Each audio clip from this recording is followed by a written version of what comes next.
Salut, c'est MJK. Aujourd'hui, dans ce tutoriel, on va parler de l'effet de voix renversée. Donc, toujours sur Logic Pro 9. Donc, je vais vous faire écouter de quoi je vous parle.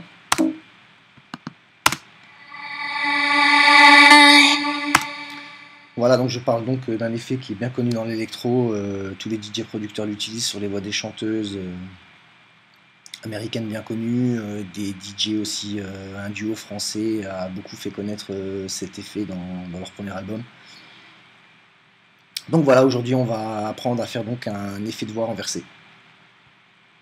Donc tout de suite je vais démarrer un nouveau fichier. Alors, voilà. Donc je sélectionne toujours produire et projet vide. On fait créer, puisque de toute façon on va rentrer le sample sur une nouvelle piste. Donc on drop le sample, je vais vous le faire écouter au préalable.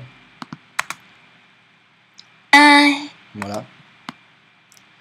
Donc je vais le dropper, je vais préciser que je vais pas le tuner, le pitcher, ce genre de choses, puisque dans ce tutoriel je vais uniquement vous expliquer la manipulation à faire pour obtenir le résultat d'effet de voix renversé. Donc là j'ai pris un mot, hein, donc à savoir le mot I, mais vous pouvez très bien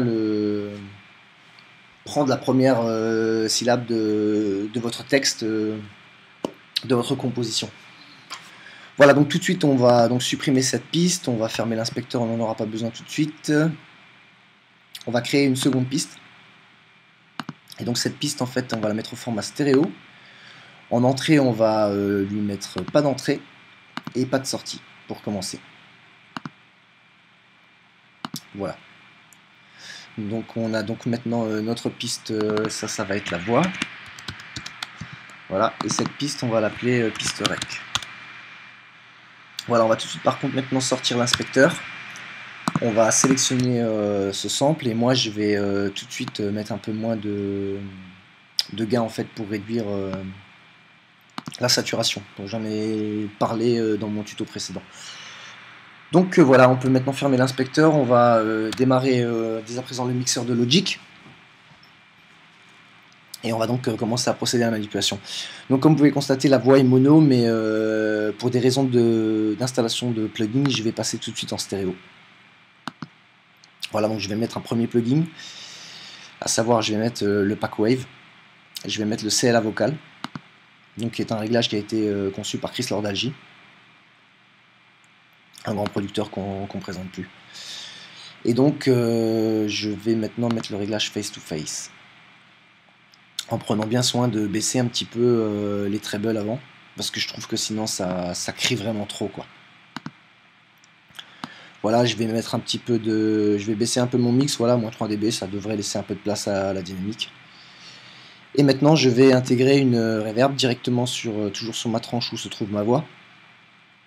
Et je vais prendre une reverb de Logic, le Space Designer, qui, je trouve, est vraiment une reverb fantastique. Elle fait des effets, c'est vraiment incroyable, quoi. Une qualité de production qui est vraiment irréprochable. Et donc, comme effet, je vais donc, comme vous avez pu constater, j'ai monté l'effet de reverb ici, que j'ai monté à fond pour avoir le max de la reverb. Et maintenant, je vais donc aller dans les réglages. Je prends le large space, le warped space, et ensuite je vais dans vocal echo. Donc juste ici, voilà. Vous pouvez dès à présent fermer le Space Designer. Et maintenant, on va donc préparer le montage qui va permettre de faire l'enregistrement. Donc ici, je vais enlever la sortie. Je vais enlever l'entrée. Ne vous inquiétez pas, hein, la sortie va revenir. Donc sur notre voix originale, la sortie, on va l'envoyer vers un bus. Donc le bus 1. On va supprimer la sortie stéréo du bus. Donc pas de sortie. Et maintenant, sur la piste rec, on va mettre en entrée le bus 1 justement. Et en sortie, on va mettre la sortie stéréo. Et donc on constate qu'on récupère bien notre output et notre master. Donc maintenant qu'on a tous nos notre console qui est configurée pour pouvoir enregistrer notre effet, on va tout simplement activer l'enregistrement. Ah, donc j'ai oublié de... Attendez juste 2 secondes. Je vais sauvegarder le fichier sur mon bureau. Voilà. Et donc maintenant, voilà, là, on peut constater que l'enregistrement est activé. Et que si on play le son, voilà, on l'entend. Donc je vais travailler un peu l'entrée du son. Je vais juste mettre un petit fondu. Donc avec l'outil secondaire, commande, hein, toujours. Voilà. Je vais travailler vite fait un peu la courbe pour que ce soit une courbe entrante assez rapidement quand même. Et je vais travailler donc la fin de mon sample. Je vais le raccourcir un peu, je vais travailler la sortie, la courbe de sortie, voilà. On va dès à présent écouter ce que ça donne. Voilà, là ça me paraît assez bien. Bon, bien sûr, c'est pour la démonstration, donc je fais les choses assez rapidement. Donc maintenant, ce que je vais faire, je vais juste double-cliquer sur le fichier, et donc en fait, ça va m'ouvrir l'éditeur, l'échantillonneur. Et je vais cliquer sur l'onglet fonction, et mettre la fonction renverser. Voilà, donc on peut constater que le sample a été donc inversé. Donc maintenant on repasse sur la table, sur le mixeur, donc toujours avec le rec d'allumé, et on va procéder à l'enregistrement. Mais avant de procéder à l'enregistrement, ce que je vous conseille de faire, c'est de cliquer sur l'enregistrement et de couper tout de suite,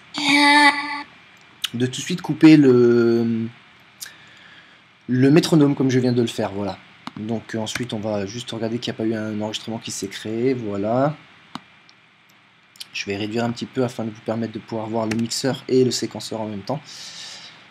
Voilà, donc maintenant on va tout simplement procéder à l'enregistrement. Donc vérifiez bien que le petit bouton rouge REC est allumé. Et vous cliquez tout simplement sur enregistrer.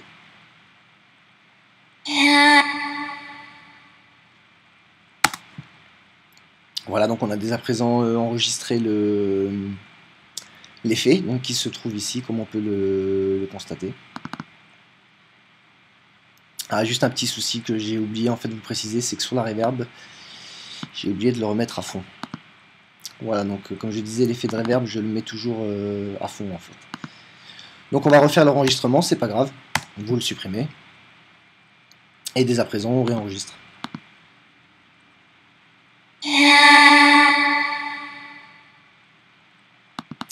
Voilà, tout de suite on peut se rendre compte que l'effet est beaucoup plus conséquent. On va maintenant couper le R et refaire une configuration qui va nous permettre d'écouter le son et de le travailler sur 2 pistes maintenant directement. Donc ici vous mettez la sortie stéréo. Ici vous l'avez déjà, donc vous enlevez juste l'entrée du bus. Et ici on va pareil, on va enlever l'entrée et on peut dès lors supprimer l'auxiliaire. Vous appuyez sur X pour quitter la table de mix et on se retrouve donc dans le séquenceur. On va dès à présent double-cliquer sur le nouvel échantillon qu'on vient de créer. Et ce coup-ci, on va de nouveau renverser. Voilà. Maintenant, on va agrandir. Donc en fait, là, le but du jeu, si vous voulez, c'est de trouver le début du sample, de ce sample-ci. D'ailleurs, qu'on peut aussi tout de suite renverser. Voilà, comme ça, on obtient de nouveau le sample original. Voilà, donc on va positionner, on va partir sur une base d'une mesure pour que ce soit rapide. Donc pour commencer, on va passer en solo, on va écouter donc le résultat.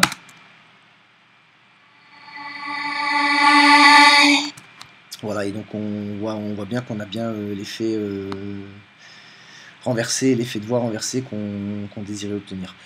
Donc moi, d'après ce que j'ai écouté, je pense que je vais couper à peu près vers ici. Ça devrait me donner, d'après ce que je vois au niveau du waveform, ça devrait me donner l'impulsion nécessaire. Donc je vais le réduire de manière à ce que ça colle en une mesure. Donc c'est très simple, hein, je vais le positionner comme ceci, voilà. Hop. Je vais l'agrandir un petit peu, puisque maintenant je sais que c'est cette partie-là que je veux. Tout simplement, je vais positionner mes locators sur une mesure, voilà, et je vais scinder au locator en cliquant ici. Vous pouvez supprimer les chutes. On va replacer donc le sample au début de la mesure. On peut enlever le solo. Et donc maintenant, on peut dès à présent écouter le résultat.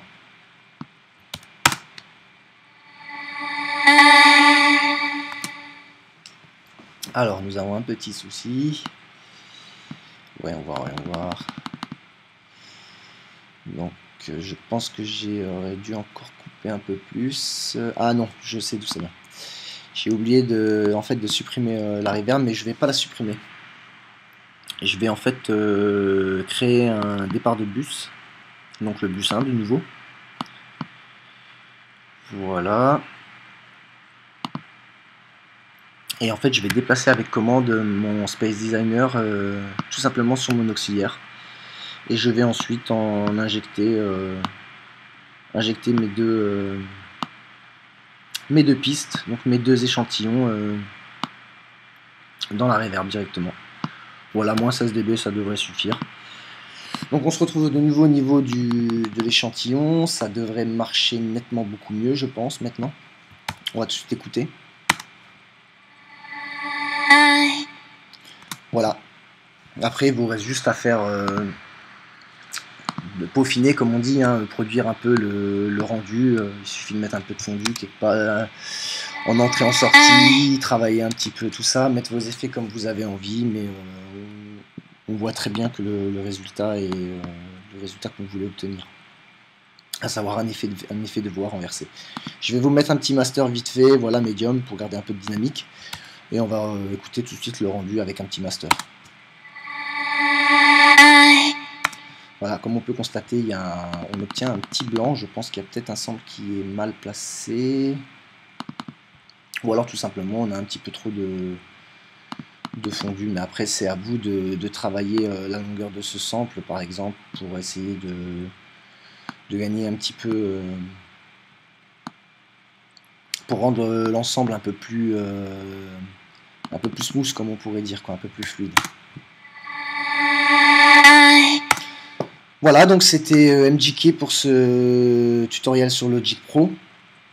Dans un prochain tutoriel, on verra peut-être, je pense, justement le tune des voix et comment transformer justement une syllabe de voix et faire un solo avec comme un synthé, un peu façon Major Lazer dans Léon. Voilà, ce tuto est maintenant terminé. Je vous dis à très bientôt et je vous remercie de vous abonner à ma chaîne. Et j'espère que ce tutoriel vous aura plu.